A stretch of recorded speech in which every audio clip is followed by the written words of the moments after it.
Хвала Христу. Часто мы, как христиане, говорим, что Бог нам дае выбор, это наш выбор, трэба ісці за ім, ці не ісці, гэта ад нас залежыць. І это правда. Наш Бог не змушае, не тыран, і сапраўды Ён кладзе перад намі выбор. Але я сёння хочу показаць такую правду, которой быў в свой час вельмі здзіўлены, калі зразумеў, што ў нас адначасна і ёсць выбор, і яго няма. І вось гэты парадокс трэба пачуць і згадзіцца з ім. Ён нелагічны. Выбор ёсць, і яго адначасна няма. Але ў адносінах з Господам так сапраўды выглядае.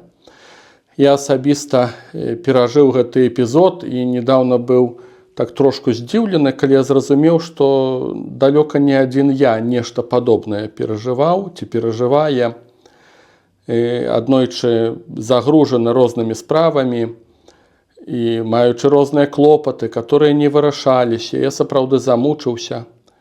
І мне хацелася неяк прасцейшага жыцця, каб і з Богам было прасцей і ў маім жыцці. Я памятаю, такі замучаны, выйшаў на вуліцу і гляжу, як ідуць людзі. Канешне, не магу ацаніць, хто там з чым ідзе, з якімі думкамі, з якімі справамі, але так проста назіраў за імі. Яны ішлі на працу. І я так чамусьці падумаў, што большасць з іх не мае тых праблем, што я. Не перажывае за тое, за што я перажываю. Канешне, праблемы іншыя, ёсць у кожнага свае. Але вот тое, чым я гружуся, многія людзі не грузяцца. Для іх это пустое месца, пустое пытанне. І я так, гледзячы на людзей, сам сабе задаў пытанне: а ты хочаш упрасціць сабе жыццё? Я зразумеў, што мае многія праблемы, яны вынікаюць якраз такі з таго, што я веруючы, што я з Господам, што нешта там прабую, в этом напрамку рабіць. Калі б яго не было, то, магчыма, усё папрасцілася ў маім жыцці. І я вот так вот, гледзячы на людзей, так вот думаў і задаваў сабе пытанне: а ты хочаш упрасціць сваё жыццё? Прасцей жыць, хадзіць на работу, вяртаешся дадому, глядзець тэлевізар, там любячая жонка, дзеці, пасля зноў на працу, нейкае лецішча тваё, дача, адпачынак. Ўсё ж можна зрабіць прасцей. І вось, назіраючы за людзьмі, я тады першы раз у сабе адчуў, убачыў гэты парадокс, што да, я магу прасцей, але тады гэта будзе без Господа. Я зразумеў, што ў мяне ёсць выбар, гэта я магу рабіць свой выбар, і адначасна ў мяне гэтага выбару няма. І цікава, што вось гэтая логіка парадаксальная, нелагічная, яна гучыць у Святым Пісанні, хаця б у гэтым знакамітым тэксце, калі Бог праз Маісея звяртаецца да народа. Это Другазаконне, 30 раздзел, і мы чытаем, як Маісей кажа: «Вот я сегодня предложил тебе жизнь и добро, смерть и зло. Во свидетеля пред вами призываю сегодня небо и землю. Жизнь и смерть предложил я тебе, благословение и проклятие. Избери жизнь, дабы жил ты и потомство твое.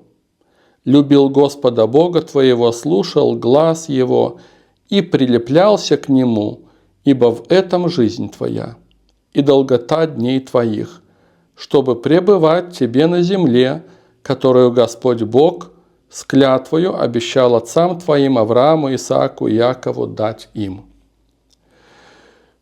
І вось гэты выбор, который дае Маісей, ад імя Бога народу, ён дзіўны, гэты выбор. Я сёння кладу перад табой жыццё і добро або смерць і зло. Выбірай, жыццё ці смерць, благословление ці пракляцце. Вельмі цікавы выбор. Па сутнасці выбору няма. Вот что это за выбор? Хочешь — выбирай благословление, хочешь — выбирай проклятие. Это твой выбор. аж просіцца, дайце пары версій яшчэ. Паміж імі, каб хоць што-небудзь было. Ну, але не, вот 2 пункта, чорнае, белае, плюс-мінус. Жыццё, смерць, благаслаўленне, пракляцце, няма іншага варыянту. Гасподзь і царства яго, і д'ябал, і асуджаныя.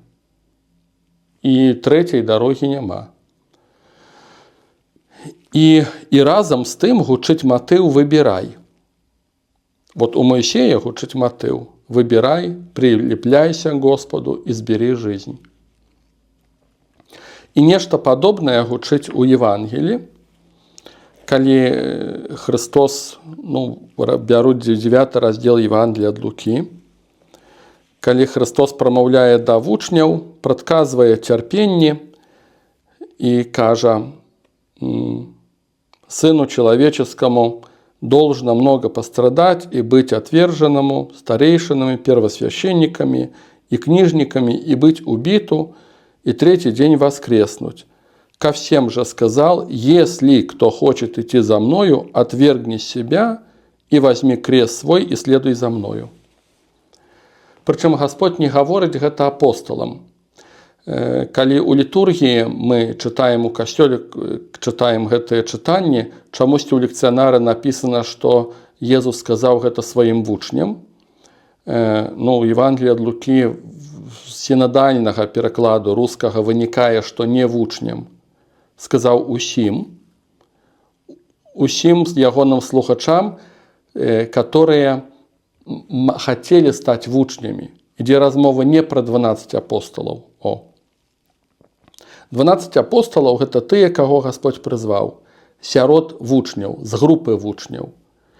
Але вось гэты момант, стаць вучнем Христовым ці не, гэты момант выбара належыць кожнаму з нас, мужчынам, жанчынам, дзецям, дарослым. Гэта не пытанне духавенства.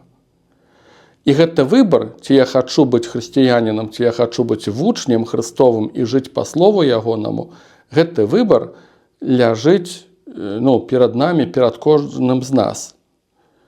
І Гасподь кажа, вось этот выбор фундаментальны, назовем яго так. Это не ідзе размова пра апостальства, пра місію 12.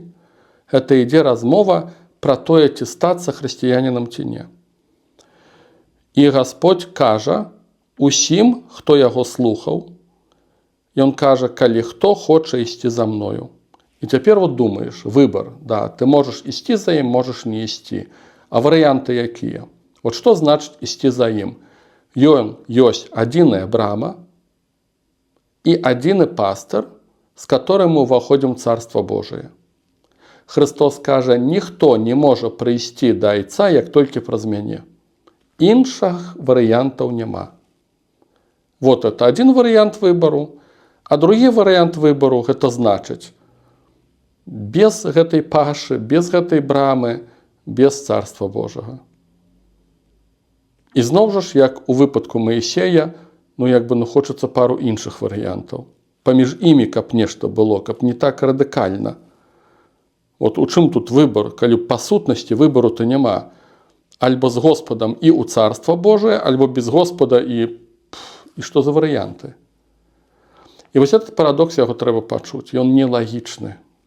Ён не адпавядае логікі чалавечай, але это логіка біблейская, і гэта рэчаіснасць праўдзівая. А Бог нікога не насілуе, Ён складзе перад намі выбар. І ад нас шмат залежыць, які мы выбар робім. І адначасна, па сутнасці, гэтага выбару няма. І вось гэты парадокс трэба ўсур'ёз пачуць.